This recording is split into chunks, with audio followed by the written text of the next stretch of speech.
Hello everyone, welcome to your very own channel, The English Owl. So आज मैं फिर से आपके पास आई हूँ आपके साथ नया टॉपिक शेयर करने के लिए। बहुत इंटरेस्टिंग टॉपिक जो मुझे लगता है that is nutrition. So basically ये टॉपिक आपके जीके जीएस में तो कवर होगा ही होगा, पर उसके साथ साथ आपकी जो लाइफ है उसमें न्यूट्रिएंट्स का बहुत बड़ा पार्ट होता है। अब आपको सबको पता है कि कोरोना का टाइम चल रहा है, तो मैंने सोचा क्यों ना मैं इसको थोड़ा सा इलैबोरेटिवली कराऊं, जितना जीके जीएस में चाहिए उससे थोड़ा एक्स्ट्रा करा कर, ताकि आप लोगों को जो अपनी डेली लाइफ है उसके अंदर आप इसे अप्लाई कर सकते हो, तो एप्लीकेशन भी हो जाएगा प्लस आपके साथ साथ स्टडीज भी हो जाएंगी। सो हम स्टार्ट करते हैं आज के टॉपिक से, which is introduction to nutrition. So basically मैं इस एक्चुअली न्यूट्रिशन वाले टॉपिक को मैं डिफरेंट पार्ट्स में करने वाली हूँ। So this is our first part, that is introduction to nutrient, जिसमें मैं आपको बताने वाली हूँ कि कौन से न्यूट्रिएंट्स होते हैं और उनका क्या रोल होता है एंड कैसे हम उन न्यूट्रिएंट्स को डिवाइड करते हैं and how we have to eat those food products जिनमें से हमें न्यूट्रिएंट्स मिल रहे हैं। So how we have to segregate the food. तो काफ़ी इंटरेस्टिंग होने वाला है। लोग भाई पैसे देकर ये कोर्स करते हैं न्यूट्रिशन का। मैं आपको इन वीडियोस के थ्रू पूरे न्यूट्रिशन के बारे में नॉलेज देने वाली हूँ। So stay tuned. सो अब न्यूट्रिशन से पहले हमें ये जानना ज़रूरी है कि ये जो न्यूट्रिशन होता है या फिर ये जो न्यूट्रिएंट्स हैं ये आते कहाँ से हैं। ये आते हैं हमारे फूड से, खाने से।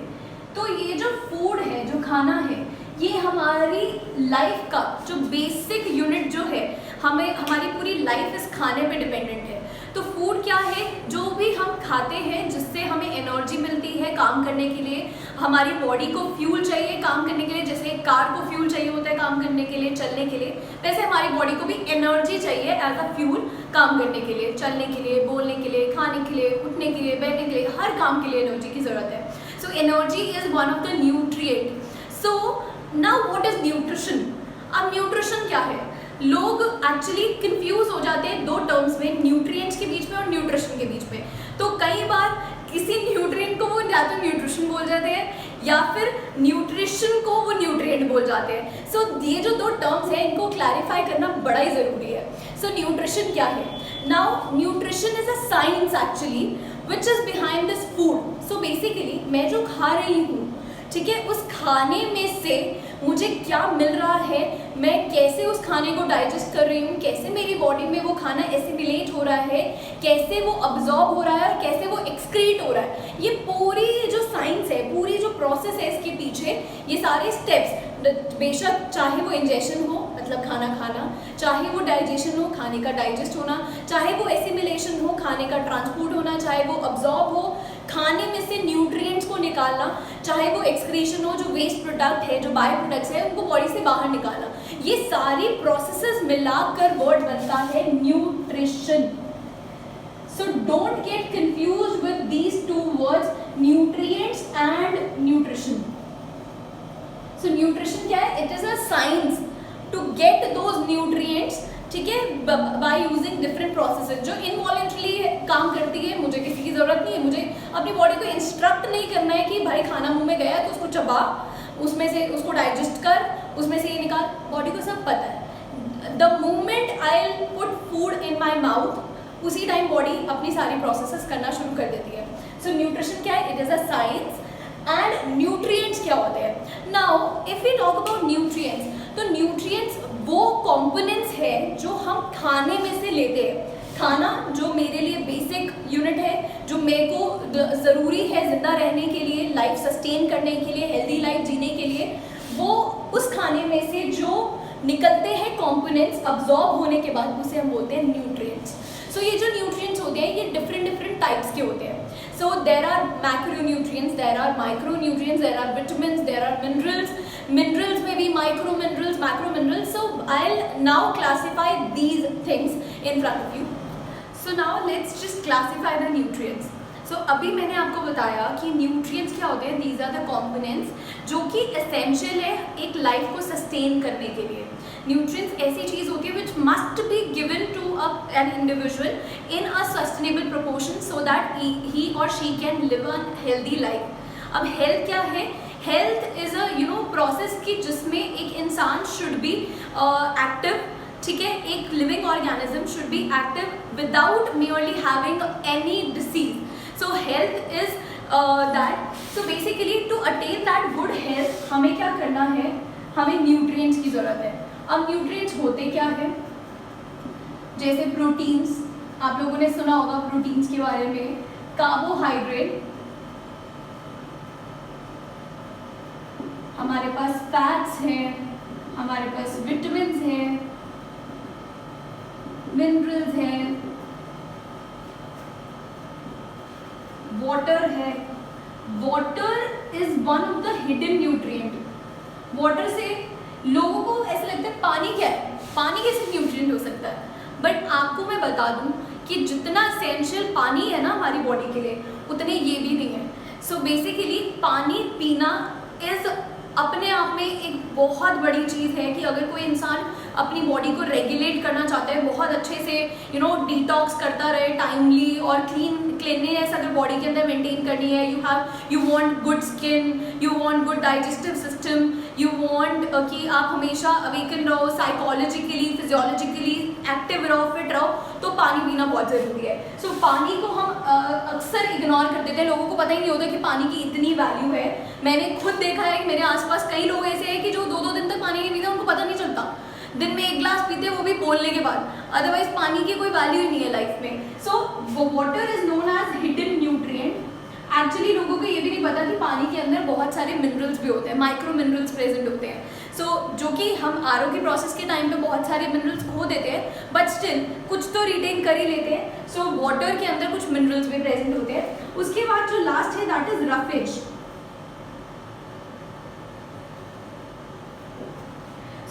अब ये जो रफेज है, हमारे पास प्रोटीन्स, कार्बोहाइड्रेट्स, फैट्स, ये जो हम यूजुअली खाना खाते हैं, सब चीज़ों में हमें सब कुछ मिलता रहता है। से फॉर एग्जाम्पल अगर मैं प्रोटीन की बात करूँ तो प्रोटीन के आपको पता होगा कि बहुत सारे ऐसे कॉम्पोनेंट्स हैं, बहुत सारे फूड प्रोडक्ट्स हैं, जैसे मिल्क है उसमें प्रोटीन मिलेगा, दही है उसमें प्रोटीन मिलेगा, पनीर है उसमें प्रोटीन मिलेगा। ये तो हो गई जो वेजिटेरियन की बात।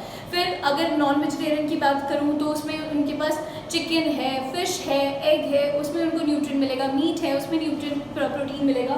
उसके बाद हमें दालें, अगर दालों को अब मैं एक बड़ी इंटरेस्टिंग सी चीज़ बताती हूँ। अगर आपको किसी चीज़ के अंदर प्रोटीन को इंक्रीज़ करना है तो आपने क्या करना है, आपने कोई भी सीरियल का टाइप, जैसे चावल हो गया, चाहे रोटी हो गई, या गेहूँ का दलिया, कुछ भी, कोई भी ऐसा सीरियल वाला टाइप, उसको किसी दाल के साथ, किसी पल्सेस या लेग्यूम के साथ जब आप कंबाइन कर देते हो तो उसका जो प्रोटीन का लेवल्स हैं वो बढ़ जाते हैं। क्योंकि क्या होता है कि जो सीरियल्स होते हैं, सीरियल्स के अंदर एक जो हमारा टाइप का जो अमाइनो एसिड होता है which makes protein in our body, वो कम होता है, और प्रोटीन में एक कम होता है। तो ये क्या करते हैं, दोनों में जो कमी होती है वो आपस में पूरी कर देते हैं। तो इसे हम बोलते हैं mutual supplementation, which is a best process if you want to increase protein intake in your dailies diet. So कई जिम फ्रीक लोग होते हैं, इवन मेरे कुछ स्टूडेंट्स हैं, कुछ ऐसे क्लाइंट्स हैं, जो बहुत सारे ऐसे लोग हैं जो मेरे सामने ऐसे आके बोलते हैं हम वेजिटेरियन डाइट से प्रोटीन कैसे इंक्रीज करें। So you can always use this mutual supplementation का process to increase the protein intake, ठीक है। Done. And next we have to come to carbohydrates. Carbohydrates हमारे जितने भी सीरियल्स होते हैं, जैसे चावल हो गया, आटा हो गया, दलिया हो गया, ओट्स हो गया, म्यूसली हो गया, कॉर्नफ्लेक्स हो गया, इन सब में कार्बोहाइड्रेट मिलेगा। Carbohydrate actually is a type of sugars आप बोल सकते हो। तो अगर आपकी ग्रीन लीफी वेजिटेबल्स है उसमें भी आपको कार्बोहाइड्रेट मिलेगा, आपकी दालें हैं उसमें भी कार्बोहाइड्रेट मिलेगा, क्योंकि शुगर तो सब में प्रेजेंट है। तो ऐसा तो नहीं है ना कि शुगर सब में प्रेजेंट है तो भाई मैं सब कुछ ही खाना बंद कर दूँगी क्योंकि सब में चीनी है। एक्चुअली अलग अलग टाइप की शुगर होती है, जो ईजिली डाइजेस्ट होती है, जो थोड़ा टाइम लगा के डाइजेस्ट होती है। सो डिफरेंसेस है जो कि मैं आगे वाली वीडियोस में ज़रूर एक्सप्लेन करूँगी, कार्बोहाइड्रेट्स की जो मैं क्लासिफिकेशन कराऊंगी उसमें। देन फैट्स आपको पता है हमारे ऑयल्स जो हम यूज़ करते हैं, घी, बटर, क्रीम, इन सब में फैट्स होते हैं। इवन जो हमारे नट्स एंड ऑयल सीड्स होते हैं, फ्लैक्स सीड्स के बारे में आपने सुना होगा, बेसल सीड्स के बारे में आपने सुना होगा, आलमंड्स, वॉलनट्स, इन सब में फैट्स प्रेजेंट होते हैं। सो फैट्स की भी क्लासिफिकेशन मैं अपनी आने वाली वीडियोस में कराऊंगी। देन वी हैव विटामिन्स हमारे सेवरल टाइप्स के होते हैं, ठीक है। एक होते हैं वाटर सॉल्युबल विटामिन, एक होते हैं फैट सॉल्युबल विटामिन। सो विटामिन्स वाला पार्ट में मैं आपको डेफिनेटली जो मेरी आगे वीडियोस आएंगी उसमें मैं विटामिन सी और जो मल्टीविटामिन है उनके क्या यूजेस हैं, व्हाई इज़ इट इम्पॉर्टेंट। आजकल लोग बोल रहे हैं भाई कोरोना का टाइम है, विटामिन सी लो, अच्छा एंटीऑक्सीडेंट है, इम्यूनिटी बूस्ट करेगा। तो क्यों सिर्फ विटामिन सी इम्यूनिटी बूस्ट करेगा भाई? सारे ही विटामिन अच्छे हैं, सभी mostly vitamin are having antioxidants. So सबको खाना बहुत अच्छा होता है, तो वो मैं डेफिनेटली एक्सप्लेन करने वाली हूँ। तो stay tune with my other videos as well, so please wait for that. मैं जैसे ही अपलोड करूँगी देखना आपके बहुत सारे डाउट्स क्लियर होने वाले हैं उसमें भी। एंड देन मिनरल्स वैसे तो बेचारे साइड में रह जाते हैं, इनका कोई हम ध्यान नहीं देते हैं। तो क्या होता है कि इन मिनरल्स की जो होते छोटे से हैं, इतने कम प्रोपोर्शंस में मिलते हैं, पर जैसे बोलते हैं ना छोटा पैकेट बड़ा धमाका, बस इनका काम वैसा ही है। होते बेचारे ज़रा सी उसमें है, अमाउंट्स में है, क्वांटिटीज़ में है, और मिलते भी खाने में से बहुत ज़रा सी क्वांटिटीज़ में है, लेकिन इनका जो काम होता है ना बहुत बड़े बड़े कर जाते हैं। सो जो मिनरल्स है उनकी इम्पोर्टेंस अपनी ही अलग ही इम्पोर्टेंस है। वाटर के बारे में तो मैंने बता ही दिया कि भाई बहुत एसेंशियल है। एक नॉर्मल इंडिविजुअल को की भी मैं अगर बात करूं तो उसको कम से कम दिन में 6 से 7 ग्लास पानी पीना ही पीना है। पर हम तो पीते नहीं है ना, गर्मी में चल फिर भी पी लेते हैं, बट अगर सर्दियों की बात करें तो इग्नोर कर देते हैं, पानी नहीं पीते, क्या ये सारी चीज़ें थोड़ा अवॉइड कर देते हैं। So water 6 to 7 glass only water, बाकी फ्लूइड्स तो है ही है। वाटरमेलन खाओगे, कुकुम्बर खाओगे, इन सारी चीज़ों में पानी तो मिल ही रहा है, जूस पियोगे उसमें तो वाटर मिल ही रहा है, पर 6 to 7 ग्लासेस एंटायरली सिर्फ वाटर के आपको पीने हैं। सो कम से कम 2 से 3 लीटर पानी पूरे दिन में आपने पीना है, ये बहुत इंपॉर्टेंट है। और इस टाइम जिस टाइम टाइप का वेदर है आज के टाइम पे, ह्यूमिडिटी इतनी है, कभी बारिश आ रही है कभी धूप है, तो इस टाइम पे तो पानी की इंपॉर्टेंस समझ लो बहुत ही ज़्यादा बढ़ चुकी है। सो स्टे हाइड्रेटेड, पूरा टाइम एक बॉटल को अपने पास रखो, भर के रखो और पीते जाओ। उसके बाद बात करते हैं रफेज की। अब ये जो रफेज होता है this is kind of fibre, हम बोल सकते हैं फाइबर, जो हमारे कुछ हमारे ग्रीन वेजिटेबल्स है, पालक है आजकल काफ़ी अच्छे से मिल रही है, पालक में मिलते हैं। इवन जो पील्स होते हैं हमारे फ्रूट्स के, मैंने कई लोगों को देखा है एप्पल खाएंगे छिलका उतार देंगे, मैंने देखा है खीरा खाएंगे छिलका उतार देंगे। सो ये जो छिलका है ना, इसी के अंदर ये सारा रफेज प्रेजेंट होता है और हम उसी को इग्नोर कर देते हैं। तो ये एक्चुअली हमारी डाइट में एक तो बल्क डालता है, ठीक है, स्टमक को थोड़ा देर तक फुल रखता है, ऊपर से जो कॉन्स्टिपेशन की प्रॉब्लम जिनको होती है ना, उन लोगों को तो कभी भी छिलका उतार की चीज़ें नहीं खानी चाहिए। सो ये प्रॉब्लम आजकल बहुत ही कॉमन है। एक तो पानी कम पिएंगे उसकी वजह से कॉन्स्टिपेशन, ऊपर से छिलका और उतार देंगे तो प्रॉब्लम, तो उस टाइम पे बहुत इंपॉर्टेंट होता है। सो ये सारे जो टॉपिक्स हैं, इन सारे टॉपिक्स को एलैबोरेट मैं नेक्स्ट वीडियोस में करने वाली हूँ, उसको ज़रूर ध्यान से देखना। प्लस जो बच्चे जीके जीएस के स्टूडेंट्स हैं जो ये वीडियो देख रहे हैं, भाई आप लोग तो इन न्यूट्रिएंट्स को रट लो, जो एक पॉइंट मैं बोल रही हूँ उसको नोट डाउन कर लो, क्योंकि इन पे भी क्वेश्चन आएंगे। ऐसे छोटे छोटे क्वेश्चन पूछ लेंगे, आपको पता भी नहीं चलेगा कि ये आ कहाँ से गया। सो जो मैं बोल रही हूँ एक वर्ड मेरी बस ध्यान रखना, ठीक है। इसके बाद हम करते हैं कि हम इनको क्लासीफाई कैसे करते हैं। सो इन फूड प्रोडक्ट्स को हम क्लासीफाई करते हैं बॉडी बिल्डिंग फूड से, प्रोटेक्टिव फूड से, रेगुलेटरी फूड से, ठीक है। और हमारे बहुत सारे प्रोटेक्टिव फंक्शंस होते हैं फूड्स के, जैसे विटामिन एंड मिनरल्स है, हमें प्रोटेक्ट करते हैं। एंटीऑक्सीडेंट है, हर रोज सुन रहे हो कि एंटीऑक्सीडेंट है, ये है वो है, तो ये प्रोटेक्टिव फूड इसीलिए होते हैं। बॉडी बिल्डिंग फूड कौन से होते हैं, जैसे प्रोटीन्स है। अब प्रोटीन्स को हम बॉडी बिल्डिंग इसलिए बोलते हैं क्योंकि हमारे जो सेल्स हैं, देखा है ना, जो जिम में जाते हैं लोग, भाई बॉडी बिल्डिंग कर रहे हैं, उनको बोलते हैं कि तुम प्रोटीन इंटेक बढ़ा दो, प्रोटीन के डब्बे खाना शुरू कर देते हैं, ब्रांच चेन अमाइनो एसिड्स खाएंगे, वे प्रोटीन्स खाएंगे, तो इसका काम ही बॉडी बिल्डिंग का होता है। ये हमारे जो मसल्स होते हैं उनको बिल्डअप कराने में हेल्प करते हैं, हमारे जो सेल्स का जो वियर एंड टियर का फंक्शन हो रहा है उसको रिपेयर करने में हेल्प करते हैं। तो ये सारी चीज़ें हेल्प करते हैं प्रोटीन्स, ठीक है। ऐसे ही एनर्जी गिविंग फूड्स होते हैं। तो एनर्जी गिविंग फूड्स हमारे वो होते हैं जैसे फैट्स है, सीरियल्स है, सारे दाल चावल, जो जितनी भी चावल है, हमारे रोटी हो गए, हम जो भी टाइप का फैट खा रहे हैं, ये हमें एनर्जी देते हैं, इंस्टेंट एनर्जी अगर किसी को चाहिए। फॉर एग्जाम्पल आपने कुछ नहीं खाया हुआ लेकिन अब आप बिल्कुल एग्जॉस्ट हो, लेकिन आपको अभी बहुत सारा काम करना है। सो इंस्टेंट अगर एनर्जी चाहिए, एक बर्फी का पीस खा लिया ना तो इंस्टेंट एनर्जी मिल जाएगी, ठीक है।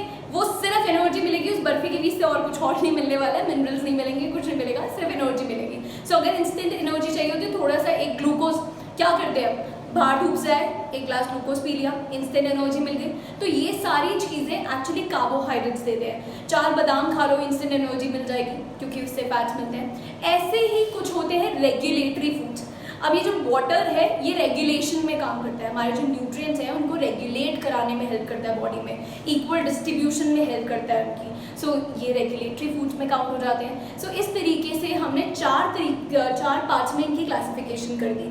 पहला कर दिया प्रोटेक्टिव फूड्स, फिर बॉडी बिल्डिंग फूड्स, फिर energy giving foods and then regulatory food. तो ये तो हो गई हमारी फूड की क्लासिफिकेशन, ठीक है। So there is a relationship between food, health and nutrition. जैसे कि आप यहाँ पे बोर्ड पे देख सकते हो कि फूड, हेल्थ और रिलेशन में there is a direct relationship. देखो, फूड की अगर मैं बात करूँ तो खाना खाओगे तो अच्छा न्यूट्रिशन मिलेगा, न्यूट्रिशन अच्छा मिलेगा तो हेल्थ अच्छी होगी, हेल्थ अच्छी होगी तो खाना खा पाओगे, खाना खा पाओगे तो nutrition. So basically these 3 things are interrelated. तो तीनों ही एक दूसरे के लिए बहुत ज़्यादा ज़रूरी है। अच्छा खाना, न्यूट्रिशन एंड हेल्थ, तीनों ही एक इंसान को हेल्दी लाइफ सस्टेन करने के लिए बहुत ज़्यादा ज़रूरी होती है। अब ये हेल्दी लाइफ सस्टेन कैसे कर सकते हो? ये आप कर सकते हो बैलेंस डाइट से। Now what is balance diet? Balance diet का मतलब होता है जो भी आप मील खा रहे हो उसमें सारे के सारे फूड ग्रुप्स अवेलेबल होने चाहिए। अब 5 फूड ग्रुप्स जो हमारे एसेंशियल होते हैं वो कौन से होते हैं? सो उन फूड ग्रुप्स की लिस्ट में अभी स्क्रीन पे आपको दिख रही है। ये लिस्ट आप देख सकते हैं। इन फूड ग्रुप्स के हिसाब से आपने अपनी जो मील है उसको प्रिपेयर करना होता है, तभी हम उसको बोलते हैं बैलेंस डाइट। बैलेंस डाइट जिसमें ये सारे के सारे जो 5 फूड ग्रुप्स ये इस लिस्ट में आपको दिख रहे हैं, इस लिस्ट के हिसाब से आपको अपनी डाइट में ऐड करने हैं। सो ये था हमारा इंट्रोडक्शन पार्ट 1 का एंड। सो आई होप आपको इंटरेस्टिंग लगा हो और आप आगे की वीडियोस भी देखेंगे मेरी, उसमें मैं सारे न्यूट्रिएंट्स के बारे में एक्सप्लेन करूँगी, ठीक है। Stay tune with me and take care, stay safe, stay healthy. Bye bye, thanks for watching.